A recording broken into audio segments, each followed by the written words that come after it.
Elma listening in Georgia. You're on Free Talk Live. Hey, Elma. Oh, hey, sweetie. Well, hi there.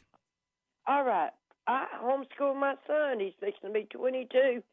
And I was one of the first ones in this county to do it. I caught hell. He's fixing to be 22. She's not homeschooling him anymore. Oh, okay. Yeah. So the homeschooling's over? But I caught it. And when he went, he had to take a GED to get his diploma. And they made him take a test that was different from everybody else's because he was homeschooled. Really? He was held to a higher standard. Huh. I'm surprised at that. Interesting. Explain that one to me. Well, there's no explaining. It's government arbitrary rules. They make that stuff up as they go along. Oh, they gave it to him. Really? They gave it to him bad. Well, what he happened? passed every one of them, and they told me he was the smartest kid they ever seen.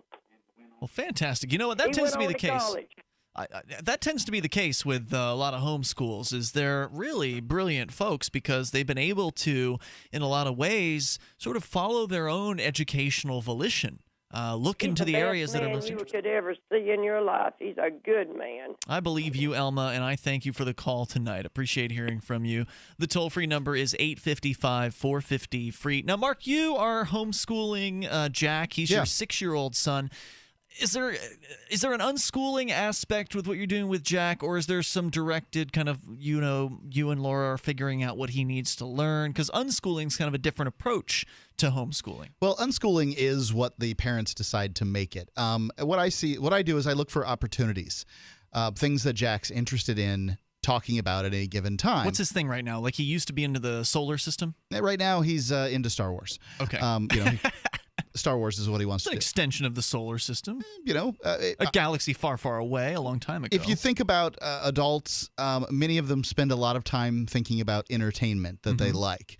So I don't think there's anything particularly wrong with it as long as you can incorporate stuff in. So, obviously with Star Wars, we talk about concepts that have to do with space and that kind of thing.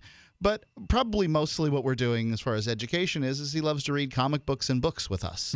And so we make him read some and we read some. And he's 6 years old. Any reading that goes on from a 6-year-old is reading above their grade level. When I was 6 years old in kindergarten, we were reading things like Cat and Dog.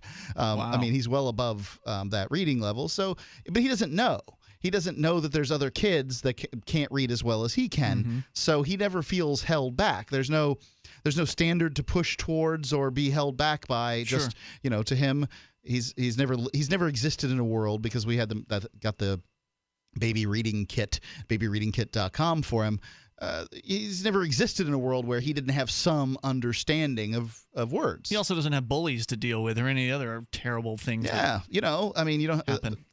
One of the problems with schools is you put a bunch of kids who otherwise are completely unrelated together, and you're going to get some of that Lord of the Flies thing. And if you want your kid roughed up and treated crappy, you can do it yourself. But that's what a lot of the people who defend the government schools will say. They say you need to have your kids socialized. But what do they mean when they say socialized? Do they mean roughed up and treated crappy? Well, that is what happens, right? Because I have been to work at a lot of different locations, even construction sites. I have never been treated so poorly, besides prison and jail, than I was in government school. My list goes, for being treated poorly, jail, prison, government school, work. Now, why? Wait, jail was worse, prison not as bad? Yeah, I think jail was worse than prison, personally. But the... Jails, prisons, government schools, all institutions of the government. Yeah, I mean, when it really comes down to it, these the schools, whatever this socialization thing is, it's not preparing people for what I have experienced in real life. If I was treated the way in a workplace, the way I was treated in school, I would sue my boss. You could also leave. Well, you can. You can choose not to go to work the next day, or you can get another job and those kind of things. If your kid doesn't go to the government schools and you haven't begged for permission to leave, they'll send men with guns to your house. And unlikely. Oh, yeah, they will. But it'll take some time. Yeah. It won't be the next day. I don't think they care that much anymore. It won't be the next day. Mark, we've seen stories within the last decade where they have absolutely sent investigators out to parents' homes. In a lot of cases, sometimes it's because they believe the child's going to a different school. like that they're sending their kid to a different government school rather than the official school. Well, there's that. I mean, that's a big deal for them because, oh, no, you must send, this government school's crappy, the one near your house, and you want to send your kid to another government school? Whoa, you're stealing from taxpayers. It's ridiculous. It's insane. By the way, I did, when I grew up, I went to the public school that was for my grandmother's house rather than the public school for my house because the one for my house wasn't as good. So has Jack seen all 3 Star Wars? I guess there's 6 now. All 6? I believe we don't have Phantom Menace and the Attack of the Clones or whatever, so we have to get those. And I hear there's a new one coming out soon. That's very exciting. We're out of time for tonight. See you tomorrow night online in the meantime at freetalklive.com. Have a super weekend. Free Talk Live, 7 nights a week from 7 to 10 Eastern, live on the Liberty Radio Network at LRN.FM.